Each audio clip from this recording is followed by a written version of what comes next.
I did this on Printful, and I've also created a whole bunch of other stuff. Mugs, cell phone cases, t-shirts like the one that I'm wearing, and some other ones. I created these on Printful and got a lot of questions about the video that I put out. The video that I created, I will put a link to in the description, but I got a really good question from Zach Attack. Zach asked me, Bloggin Brandi, hats seem like a great place to start for merch. I thought this video would be tips for first steps when you're thinking about selling your own merch or the process that brought you to actually having it made. I've been told it's a great practice to research the different suppliers to decide which gives the best options, payout rates, if you're totally in it for business, and shipping information. Would you do a follow-up video for these things? Zach, yes, I will.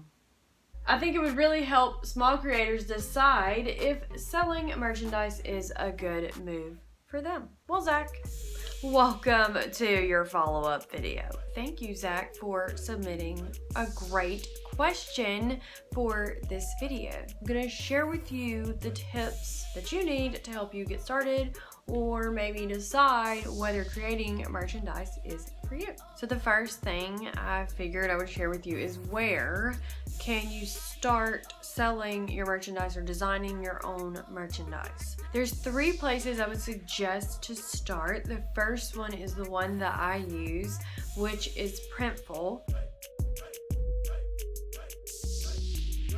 There's a few reasons why I use them. I like the fact that they don't have any minimums on their orders. They're very user-friendly, they're super easy to use, and they integrate with tons of platforms that I already use, like WordPress. Having something that integrates with stuff that I'm already familiar with or things that I may use in the future for my business is kind of a reason that I leaned towards Printful. Now, I did look into Teespring, which is the second option that I would tell you to look at for designing. The only reason I really didn't choose them is the fact that they weren't as user-friendly to me, and that I had to have a quantity, a minimum quantity for an item that I was ordering. I believe it was a mug, and I just didn't like the fact that I had to spend like $30–40 to get a mug or a set of mugs to see if I liked what came, because I did do a sample order with Printful, and when I got the mug I knew that there were some changes to be made. I really wouldn't have wanted to order the same mug 3 times and have the same issue. But Printful let me order just 1 of the mugs, and like I said, Teespring was making me order 3 of the mugs. So that's kind of like why I leaned more towards Printful versus Teespring. Now there's a third option, which is Amazon merch. I did look into this. I thought, oh, this is gonna be so easy because it's already affiliated with Amazon and I do a lot of stuff on Amazon. But there's an application process involved and you have to get approved. Now, the one thing that I kind of learned about the Amazon merch program, it's kind of something where if you already have a design that's really popular or you know people will buy, it would be a good idea to maybe put that with Amazon merch. Not saying that you can't use it for something that's not popular or that isn't selling yet or that you haven't sold and it's just brand new. I just think that I probably wouldn't try to sell on Amazon, even if it's something offline that you're bringing online that's popular. But it seems like they want you to apply and they want to review your design and stuff like that. So I didn't really lean towards them, even though I thought that Amazon would be a really good option. Plus the fact that I don't want to wait, and I don't like waiting, and I didn't have to wait on any of the other options like Printful or Teespring. When you start selling merchandise, you need to expect it to cost you more and not to earn a whole bunch of money off it, especially if you're in it for business. The more popular that your design gets or for the more that you start selling, you can start ordering in larger quantities, which will increase your profit margin and decrease the price that is costing you to actually produce the item that you're selling. Meaning over time, you're gonna order more in quantity because you have higher sales, driving the price of the cost to produce the item down and your profit margins up. Once you start growing, a really good option to check out might be AliExpress. They are a great resource for getting smaller sample orders, similar to Alibaba. If you've ever heard of them, Alibaba is also another great option to use. You can order these and search for suppliers and wholesalers either in the US or in the country that you're in.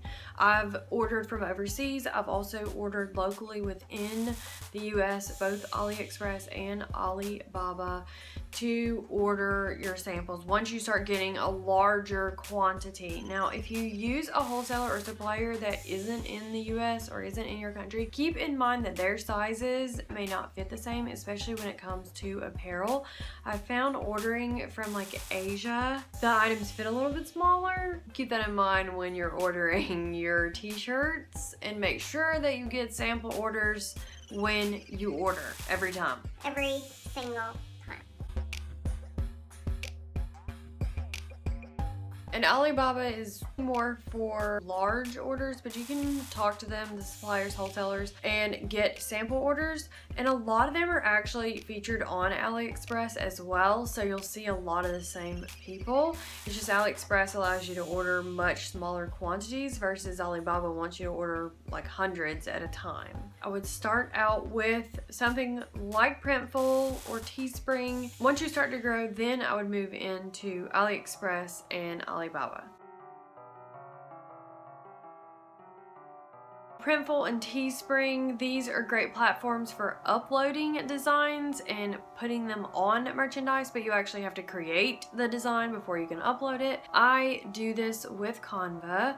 I've shared this for logos and watermarks and other things that I create. I will do a trial and error, either a PDF, a JPEG, a PNG type file, and play around with the sizes. If it's a logo, I might start out around 500 by 500 pixels. If it's a t-shirt, I'll just use a PDF. It's just trial and error, so I just kind of mess around with it. And if you design in color, it's really a great idea to make sure that you also design in black and white and order samples of your color if you're using a color, because I will find a lot of times the colors do not look the same once you get them in front of you. Online versus print is different. Just keep that in mind. When it comes to color, black and white, print, your logo, things that you're using, it doesn't look the same on the screen as it does in person. If you're not into designing at all, then maybe it might be a good idea to hire someone. I have used Fiverr to hire people to help me create some type of design. And I've also used Upwork. These are both places to start if you want to outsource that task and you're just not a designer, or if you just don't have the time, like me. I've done a video about how to design a watermark and how to design a logo. I will link to those in the description below, so that will help you with your design process.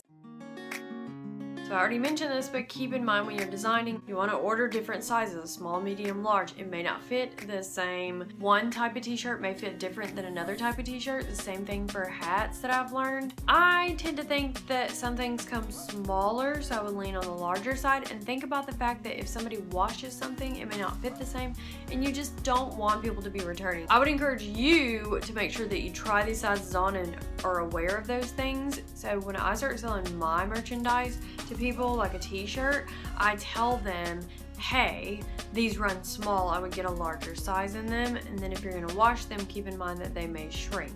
And this is all trial and error. Everything is trial and error. You just have to test and try and see what works, what people like, what designs look like once you actually get them in front of you. But you have to spend money to make money. So don't feel bad that you're spending a little bit of money to see what something's actually gonna look like, because what would suck is if somebody ordered your item and then they got it and they didn't like it, you don't want to deal with that, and that just doesn't look good. So if you take the time up front to say, hey, I've vetted this, I've looked at this, I've ordered this, and this is something I would share or send to someone. They already trust you online and now they're ordering some type of merchandise from you or a piece of merchandise that you're recommending. You want it to be something that you've tried and tested and done yourself. When it comes to the question of what do I sell, I've designed hats, mugs, phone cases. What else? I did these t-shirts, like the t-shirt that I have on. And so I also designed like this way, and then I did one up and down. That's something to think about, of like the different things that you want to design, but there's tons of stuff out there. You can do sweatshirts, leggings, socks, pillows, blankets.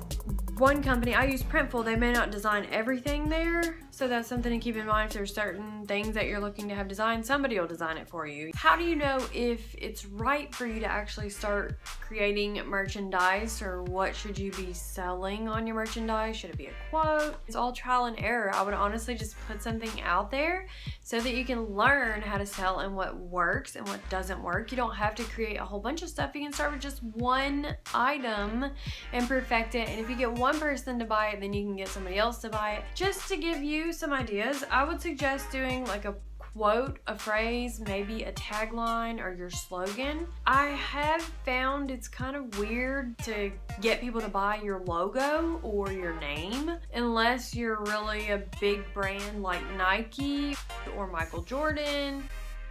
If it's a brand name like that, they want it to be seen, but if it's something like your name, it may not really be that cool to them. And plus, who wants to put Brandi all over their t-shirt? I mean, it's kind of strange to me. I've also done a hashtag. You've seen this hashtag, BlabBoss. This means brand like a boss, if you haven't figured that out or watched my other video. So that has to do with a book that I'm selling. You can do a hashtag, or you can do something advertising the product or service itself. If it's something where people would want a t-shirt, a mug, some type of article with your product or service on it, then maybe you put the product or service, a picture of it, on that item. The best idea that I can give you is to go to Pinterest and create a board. Go through, search for ideas around if it's a hat or some type of t-shirt, maybe it's a slogan, a quote. Use those ideas and search for what other people have said or what they're doing. Maybe it'll give you some ideas for things that you can use to create your own merchandise. As I mentioned, test.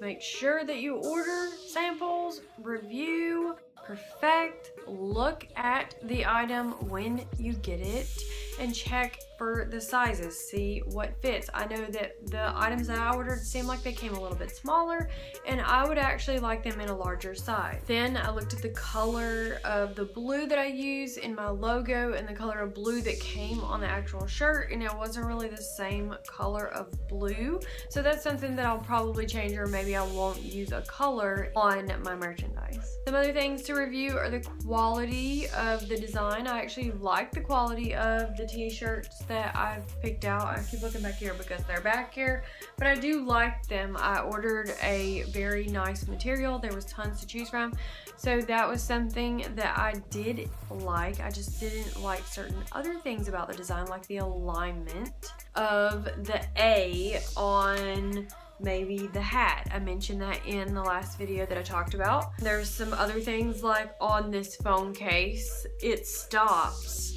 and that was something that was weird to me, that it just stopped. Plus, I thought that it was written on here without this white backing, so that might be something that I would change. And those are things that I wouldn't have known had I not ordered the product and saw it in person to actually review it. Another thing to check out is the packaging. So maybe once you've really created the product and you think, okay, this is exactly what is going out to the customer, I would actually order one and not as a sample order, as a customer, see what it comes to you like. Look at the packaging, look at what's in it, see if there's something maybe you could add to the packaging. I know Printful offers the option to put things in the package, I believe. That might be something to look into. Never order your first order in bulk. You want to just get like 1 to 5 samples and see what they look like, get some feedback on them, and then gradually start to order more and more as you check out the samples and you start to increase your sales on these items. And last but not least, promote.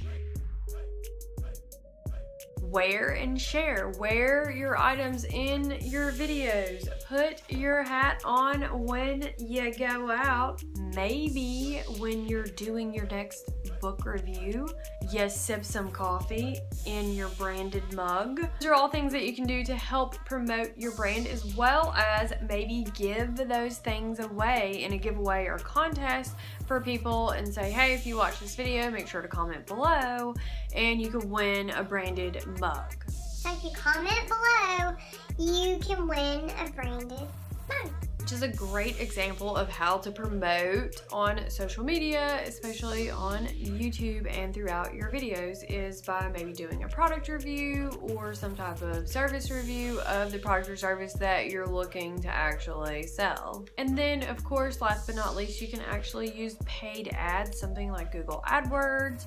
If you're on YouTube, you might have monetization. Those are all things that can help drive traffic and sales, but essentially that is a paid version, so you have to outweigh that with the cost of what you're actually selling. Now you know how to make your own merchandise, or essentially how I got started making my own merchandise, and hopefully that answers your question, Zach Attack.